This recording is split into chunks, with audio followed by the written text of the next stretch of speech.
Assalamualaikum warahmatullahi wabarakatuh. Nama saya Fiona Ventika dengan NPM 25120111045. Di sini saya akan mempresentasikan bentuk negara dengan mata kuliah Ilmu Negara dan dosen pengampu yaitu Ibu Siti Khairah, SHMH. Judul materi yaitu bentuk negara, bentuk pemerintahan, dan sistem pemerintahan.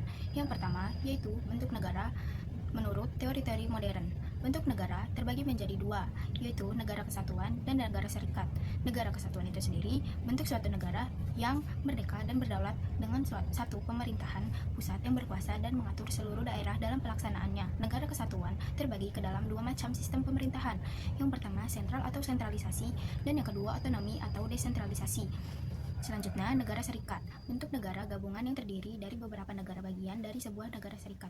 Penyerahan kekuasaan dari negara-negara bagian kepada negara serikat tersebut dikenal dengan istilah limitatif, satu demi satu. Selanjutnya, dari sisi pelaksana dan mekanisme pemilihannya terbagi tiga, yaitu monarki, oligarki, dan demokrasi. Yang pertama yaitu bentuk negara monarki, merupakan pemerintahan yang dikepalai raja atau ratu. Negara monarki terbagi menjadi tiga, yaitu monarki absolut atau kekuasaan tertinggi di tangan satu raja atau ratu. Yang kedua, monarki konstitusional atau kekuasaan kepala daerahnya dibatasi oleh konstitusi negara. Yang ketiga, monarki parlementer atau yang bertanggung jawab atas kebijakan pemerintahannya adalah menteri. Bentuk negara yang kedua adalah oligarki. Oligarki itu sendiri pemerintahan yang dijalankan oleh beberapa orang berkuasa dari golongan atau kelompok tertentu.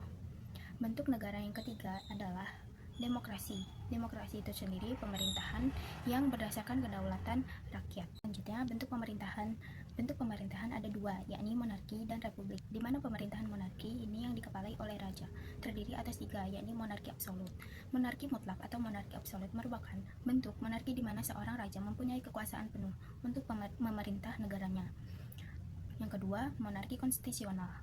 Monarki yang didirikan di bawah sistem konstitusional yang mengakui raja sebagai kepala daerah, biasanya menggunakan konsep trias politika atau politik tiga serangkai. Ini berarti raja yang ketua simbolis cabang eksekutif. Yang ketiga, ada monarki parlementer, bentuk pemerintahan dalam suatu negara yang dikepalai oleh raja dengan menempatkan parlemen atau DPR sebagai pemegang kekuasaan tertinggi.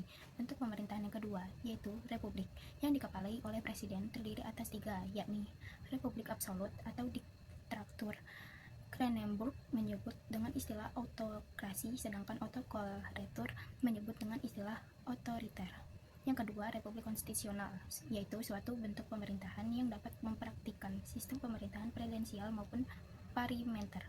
Yang ketiga, republik parlementer, yaitu bentuk pemerintahan dalam suatu negara yang dikepalai oleh presiden dengan menempatkan parlemen atau DPR sebagai pemegang kekuasaan tertinggi. Selanjutnya, ada sistem pemerintahan. Sistem pemerintahan adalah suatu sistem yang tersusun dan dimiliki oleh suatu negara dalam mengatur pemerintahannya. Sistem itu sendiri terdiri dari presidensial, parlementer, semi-presidensial, dan komunis. Yang pertama adalah sistem presidensial, yaitu sistem pemerintahan negara republik yang mana kekuasaan eksekutif dipilih melalui pemilu dan dibedakan dengan kekuasaan legislatif. Dalam sistem ini, presiden cenderung lebih kuat dan tidak dapat dikudeta kecuali melakukan tindakan pelanggaran. Selanjutnya yaitu sistem parlementer, yaitu sistem pemerintahan di mana pihak parlemen berperan aktif dalam pemerintahan. Hal ini dibuktikan dengan wewenang parlemen untuk mengangkat dan memberhentikan perdana menteri. Selanjutnya yaitu sistem semi-presidensial. Sistem presidensial ini sistem pemerintahan yang menggabungkan dua sistem pemerintahan, yaitu presidensial dan parlementer.